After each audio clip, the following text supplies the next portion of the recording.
ലോക്സഭാ തെരഞ്ഞെടുപ്പ് പോളിംഗ് വിലയിരുത്താൻ CPM സംസ്ഥാന സെക്രട്ടേറിയറ്റ് നാളെ ചേരും. ഭരണവിരുദ്ധ വികാരം തെരഞ്ഞെടുപ്പിൽ ഉണ്ടായിട്ടില്ല എന്നാണ് ഇടതുമുന്നണിയുടെ വിലയിരുത്തൽ.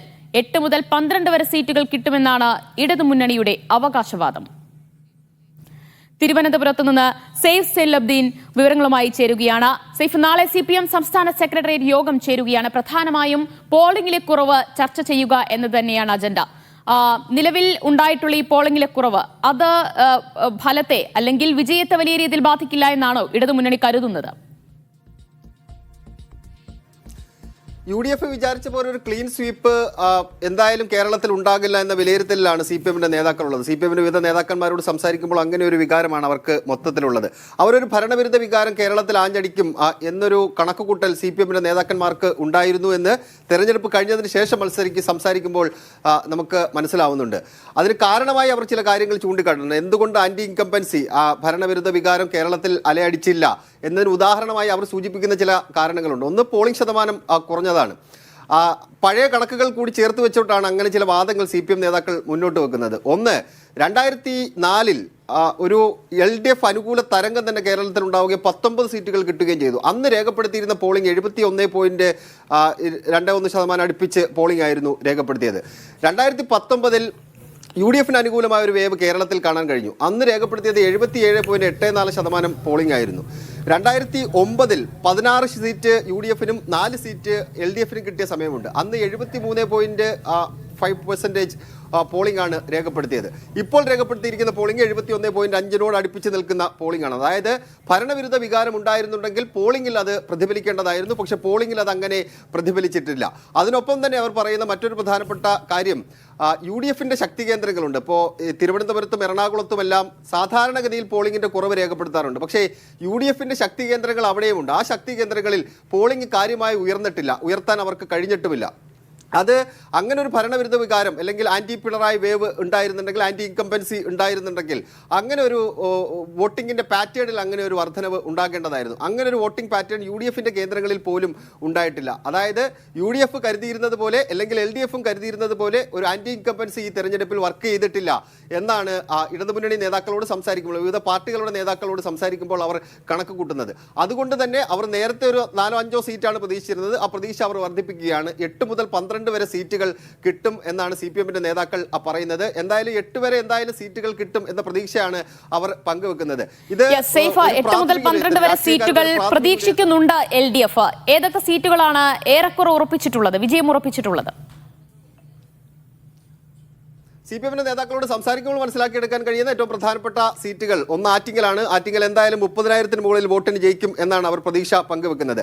ആറ്റിങ്ങൽ, തൃശൂർ, ആലത്തൂർ, പാലക്കാട്, മാവേലിക്കര, വടകരയുടെ കാര്യം അത്രയും ഉറപ്പിച്ചവർ പറയുന്നില്ല. പക്ഷേ വടകര ജയിക്കും എന്നാണ് CPMന്റെ ചില നേതാക്കൾ പറയുന്നത്. അതിന് വിവിധ ഫാക്ടറുകളുണ്ട്. ആ ഫാക്ടറുകളെ കുറിച്ച് നമുക്ക് പിന്നീട് സംസാരിക്കാമെന്ന് തോന്നുന്നു. കണ്ണൂർ, കാസർഗോഡ്, ചാലക്കുടിയിൽ കഴിഞ്ഞ ദിവസം വരെ ഈ തെരഞ്ഞെടുപ്പിന്റെ പോളിംഗ് കഴിയുന്ന സമയം വരെ അവർ ചാലക്കുടി സീറ്റിൽ ഉറപ്പിച്ചിരുന്നില്ല. പക്ഷേ ചാലക്കുടി സീറ്റിൽ ചില പ്രശ്നങ്ങൾ ഉണ്ടായിട്ടുണ്ട്. ഏറ്റവും ഒടുവിൽ 2020 ഏതാണ്ട് 1.25 ലക്ഷത്തിൽ പരം വോട്ടുകൾ അവിടെ പിടിച്ചിട്ടുണ്ട് എന്നാണ് CPM നേതാക്കളുടെ ഒരു പ്രാഥമിക കണക്കുകൂട്ടൽ. അങ്ങനെ പിടിച്ചിട്ടുണ്ടെങ്കിൽ അത് UDFന്റെ വോട്ടാണ്. അതുകൊണ്ട് തന്നെ ചാലക്കുടിയിൽ C രവീന്ദ്രനാഥ് ജയിക്കും എന്നവർ പറയുന്നു. ഇങ്ങനെയാണ് ഞാൻ പറഞ്ഞ പോലെ ആറ്റിങ്ങൽ, മാവേലിക്കര,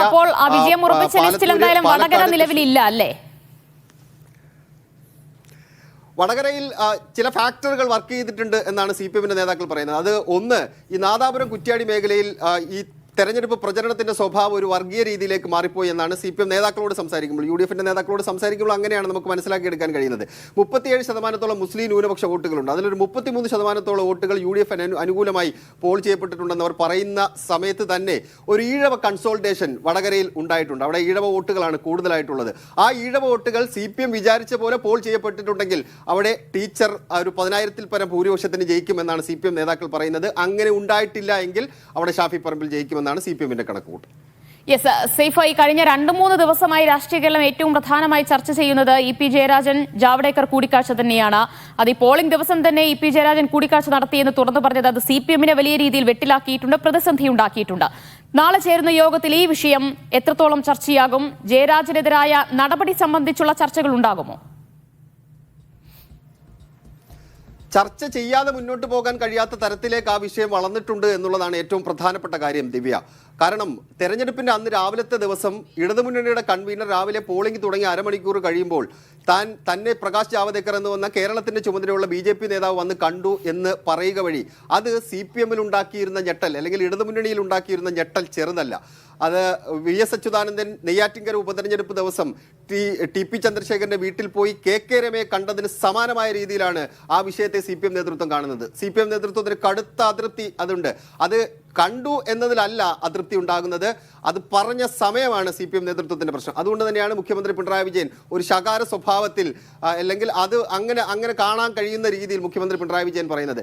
അതിന് ഞാൻ നേരത്തെ സൂചിപ്പിച്ച പോലെ തന്നെ ഒരു പാർട്ടി യോഗത്തിൽ ഒരു വിമർശനം ഒരു സഖാവിനെതിരെ എങ്ങനെയാണോ ഉന്നയിക്കേണ്ടത് അത് മാധ്യമങ്ങൾക്ക് മുന്നിൽ വന്ന് പിണറായി വിജയൻ പറയുകയാണ് ചെയ്തത്. പിണറായി വിജയൻ കൃത്യമായി അങ്ങനെ പറയുന്ന ആളല്ല. കഴിഞ്ഞ കാലങ്ങളിലെ പിണറായി വിജയന്റെ നേതാക്കന്മാരുമായി ബന്ധപ്പെട്ട CPM-ന്റെ ഉള്ളിൽ രാഷ്ട്രീയത്തിലുമായി ബന്ധപ്പെട്ട വിഷയങ്ങൾ സംസാരിക്കുമ്പോൾ നമുക്കറിയാം പാർട്ടി യോഗത്തിൽ പറയേണ്ട കാര്യങ്ങൾ പാർട്ടി യോഗത്തിലും പൊതുസമൂഹത്തിന് മുന്നിൽ പറയേണ്ട കാര്യങ്ങൾ പൊതുസമൂഹത്തിന് മുന്നിലും പറയുന്ന ആളാണ് പിണറായി വിജയൻ. അങ്ങനെ പാർട്ടി യോഗത്തിൽ പറയേണ്ട വിമർശന സ്വഭാവത്തിലുള്ള കാര്യം പിണറായി വിജയൻ പുറത്ത് വന്ന് മാധ്യമങ്ങൾക്ക് മുന്നിൽ വന്ന് പറയണമെങ്കിൽ അത് പാർട്ടി നേതൃത്വത്തിൽ ഉണ്ടാക്കിയിരിക്കുന്ന അതൃപ്തി ചെറുതല്ല. അതുകൊണ്ട് തന്നെ CPM നേതൃത്വം ആ വിഷയം നാളെ ചർച്ച ചെയ്യും എന്ന കാര്യത്തിൽ ഏതെങ്കിലും തരത്തിലുള്ള തർക്കമില്ല.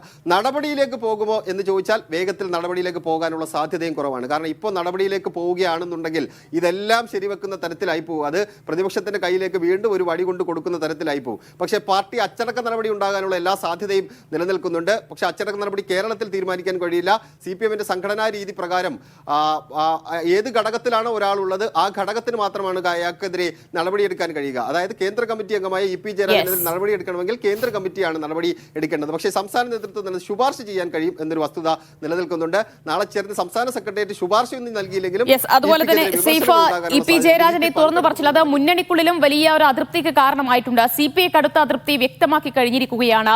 EP ജയരാജൻ LDF കൺവീനർ സ്ഥാനത്ത് തുടരുന്നതിൽ തന്നെ CPI അതൃപ്തി പ്രകടിപ്പിക്കുന്നുണ്ടോ?